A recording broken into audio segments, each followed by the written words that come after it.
جیسا کہ آپ نے سنا قرآن کریم اور احادیث میں اس کے اہمیت پر متعدد دلائل موجود ہیں۔ حصول برکت کے لیے چند آیات میں تلاوت کرتا ہوں، جیسے سورۃ الاحزاب کی آیت نمبر 40 میں اللہ پاک ارشاد فرماتا ہے ما كان محمد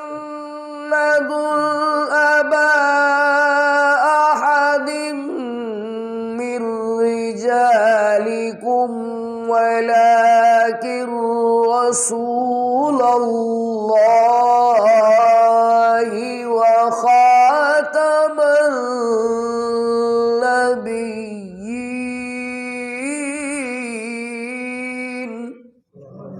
محمد تمہارے مردوں میں سے کسی کے باپ نہیں، لیکن اللہ کے رسول ہیں اور آخری نبی ہیں۔ اب حضور کا مردوں کا باپ نہ ہونا، اس پر ہم کئی دفعہ گفتگو کر چکے ہیں، لیکن اس کو ختم نبوت والی آیت میں ذکر کرنے کا مقصد یہ ہے کہ پہلے انبیاء کرام علیہ السلام کی اولاد میں سے بھی نبی ہوتے تھے، جیسے ابراہیم علیہ السلام کے بیٹے اسماعیل علیہ السلام بھی نبی ہوئے، دوسرے بیٹے اسحاق علیہ السلام وہ بھی نبی ہوئے، ان کے بیٹے یعقوب علیہ السلام وہ نبی ہوئے، ان کے بیٹے حضرت یوسف علیہ السلام وہ نبی ہوئے۔ تو کہا کہ حضور صلی اللہ علیہ وسلم اسی لیے مردوں کے باپ ہی نہیں ہے کہ مرد کوئی ہوتا تو کوئی کہتا جی ان کو نبی نہیں بنایا گیا، پہلے تو انبیاء کے بیٹے جو ہے نبی بنے ہیں۔ تو حضور صلی اللہ علیہ وسلم اللہ تعالیٰ کی قدرت کاملہ کے تحت آپ کی اولاد مرد کی عمر کو نہیں پہنچی۔ اب یہاں یہ بھی وضاحت ضروری ہے کہ حضور کے صاحبزادے تو ہوئے ہیں، حضرت قاسم ہے، حضرت عبداللہ ہے اور حضرت طیب ہے، تو یہ صاحبزادے تو ہوئے ہیں، ابراہیم ہے۔ اچھا، تو یہ کیوں کہا کہ مردوں میں سے کسی کے باپ نہیں؟ تو اس کا جواب یہ ہے کہ رجال کا جو اطلاق ہے وہ بچوں پر نہیں ہوتا، بچوں کو اطفال کہتے ہیں، اس لیے یہاں پہ لفظ رجال استعمال ہوا کہ بڑی عمر کو نہیں پہنچی آپ کی کوئی نرینہ اولاد۔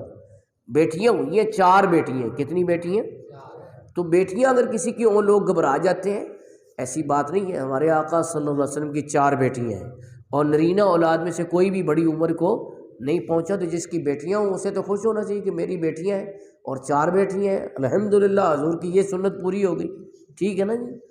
تو عرض کرنے کا مقصد یہ ہے کہ اس آیت پاک میں فرمایا کہ اللہ کے رسول ہیں اور آخری نبی ہیں۔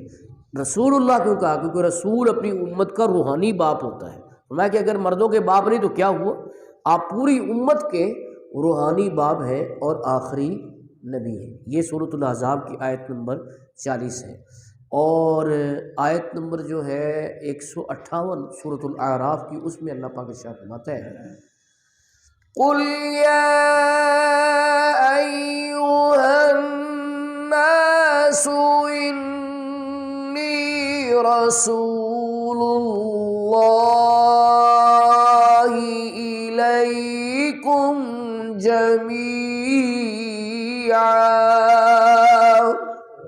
اے بابو فرما دو کہ اے لوگو، ناس کا مطلب ہوتا ہے لوگ، یا ایھا الناس اے لوگو، انی رسول اللہ الیکم جمیعا، بے شک میں تم سب کی طرف اللہ کا رسول بنا کر بھیجا گیا ہوں۔